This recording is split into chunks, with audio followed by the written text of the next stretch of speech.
for me. Mark, this guy that all the girls thought was a total babe, walked by me and smiled. I found Sophia as soon as I could and scolded her for going behind my back and uploading the video. She started crying and said she was sorry. My heart melted immediately, and I couldn't stay mad at her.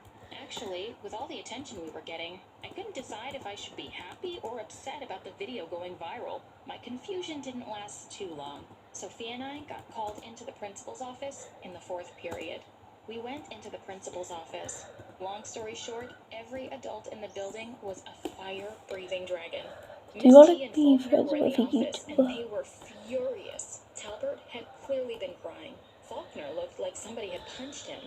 I didn't let Sophia take the fall for it. I just couldn't. I straight up told the principal that it was all my idea and Sophia had nothing to do with it. The principal freaking flipped. She started yelling about how I was a disgrace to the school and that I was suspended for a week. Then she told me to get out of her office. I waited outside for Sophia. Through the door, I heard the principal tell her that she needed to find a better friend. Hanging out with a rotten apple like me would hurt her chances of going to an Ivy League college. What came next really hurt. I could hear Sophia say, "Yeah, she's really spoiled. I shouldn't be friends with someone like her. It's already started to affect my grades." I heard the principal say there would be a disciplinary meeting for the 2 teachers as well. Faulkner stormed out of the office, followed by Miss T. Our eyes met. If looks could kill, there would be a dead Amy in the corridor. She said in a low, scary voice, "I'll make you pay for this, Amy." Before I could explain anything, she was gone. Then Sophia came out, and I could swear I saw a grin on her face. Maybe I'd imagined it because the next second, she looked pretty sad again. Instead of going to class, we went behind the cafeteria and quietly sat there. She squeezed my hand and said she was sorry she'd gotten me into trouble. I told her I felt very hurt that she had agreed with the principal in the office. She just looked at me with those big blue eyes and said, of course she didn't mean a word of it. How could I even believe that? Before I knew what I was doing, I leaned in to kiss her. She pushed me away. She was horrified and disgusted. I have to go," said Sophia. She picked up her bag and basically ran away from me as I tried to explain to her how much I loved her. No, what had I done? What was wrong with me? Why did I just blurt it out? She was going to hate me now. My parents went insane when they found out about the whole thing. And they were doubly pissed at Sophia for letting me take the fall alone. They asked me why I even stood up for her.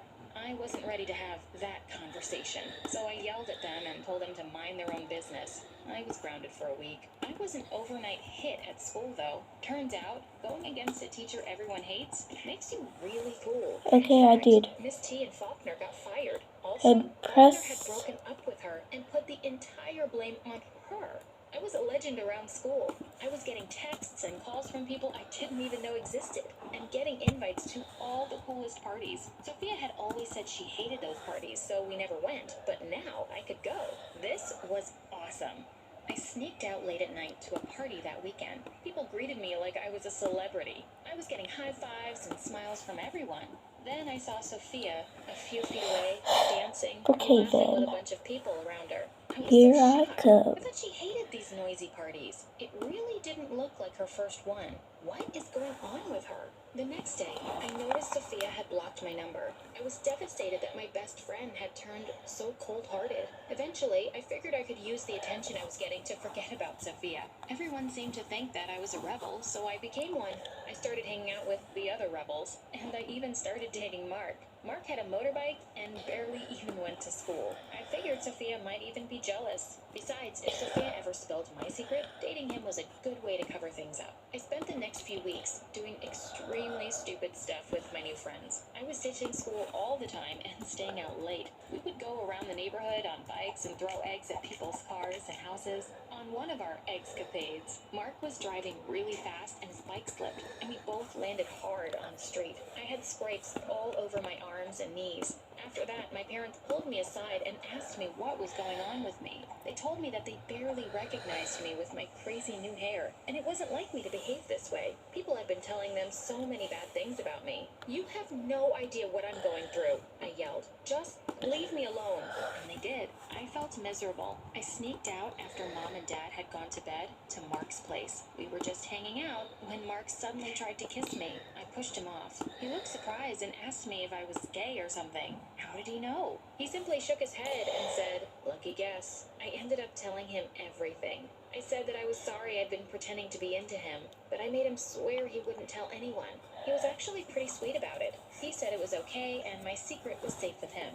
But the next day, when I went to school, the most horrible thing happened. I was called into the principal's office again. What now? I went to the office. I saw Miss Talbert standing there looking furious. Wait, why was she back here? The minute she saw me, she jumped down my throat. Apparently someone had trashed her house. "You had the guts to go into my house and leave a threatening note?" she screamed at me. "Who do you think you are, you idiot?" All my protests that it wasn't me fell on deaf ears. I got